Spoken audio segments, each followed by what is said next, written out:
Correction de l'activité sur les réactions d'oxydoréduction. Dans un entonnoir tulipe, on place de la poudre de zinc, mais on a aussi placé du coton pour éviter à la poudre de passer par l'entonnoir. Par-dessus, on verse une solution de sulfate de cuivre. Cette solution est bleue à cause de la présence des ions cuivre 2. Puis on attend quelques minutes. On ouvre le robinet. La solution qui s'écoule est incolore. Les ions Cu2+ ont disparu. On prélève une petite quantité de la solution incolore que l'on place dans un tube à essai. On verse par-dessus une solution de soude ou hydroxyde de sodium. Il se forme un précipité blanc. Ce précipité est caractéristique des ions Zn2+.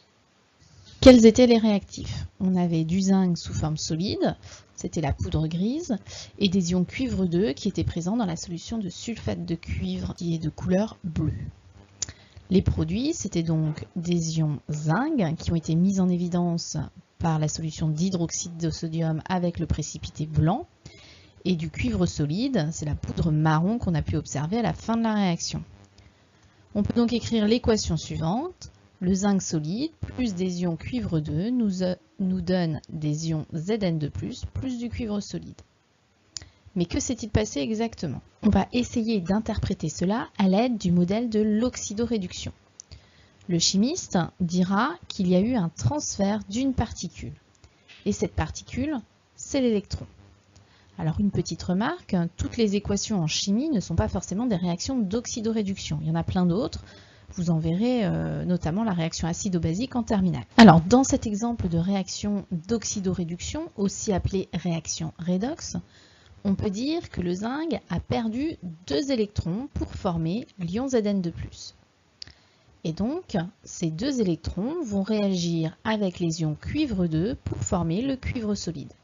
On définit alors l'oxydant et le réducteur. Les définitions s'affichent et vous les avez aussi sur votre feuille. Alors, on peut reprendre notre exemple.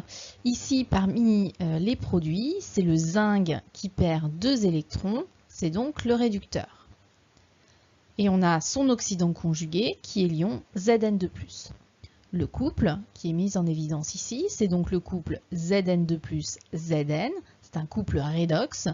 On a toujours l'oxydant à gauche et le réducteur à droite. Parmi les réactifs, encore une fois, on a une autre espèce chimique, donc qui est l'ion cuivre 2. C'est lui l'oxydant parce qu'il capte 2 électrons pour former le cuivre solide. C'est son réducteur conjugué. Le couple ici mis en évidence, le couple redox, c'est l'ion Cu2+Cu avec toujours l'oxydant à gauche et le réducteur à droite. Alors, grâce à ces 2 couples redox, on va pouvoir écrire l'équation de la réaction en 2 parties. Ces 2 parties sont appelées les demi-équations redox. La première pour le zinc et la seconde pour les ions cuivre.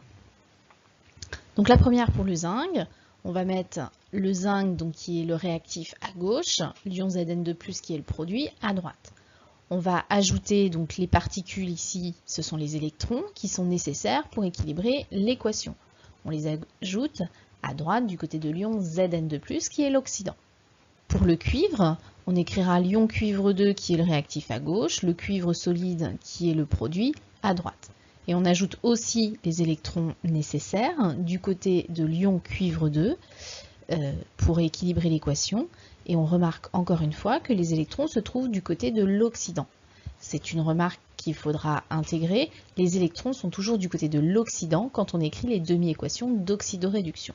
Donc comme le raisonnement se fait en 2 parties, c'est pour ça qu'on appelle ça, comme je vous l'ai déjà dit, les demi-équations redox ou demi-équations d'oxydoréduction. Alors à partir de ces 2 demi-équations, on va pouvoir retrouver l'équation totale d'oxydoréduction. Il suffit juste de sommer membre à membre, c'est-à-dire d'ajouter les réactifs entre eux et les produits entre eux. On pourra alors simplifier par les électrons et on retrouve l'équation que l'on a déjà vue juste avant.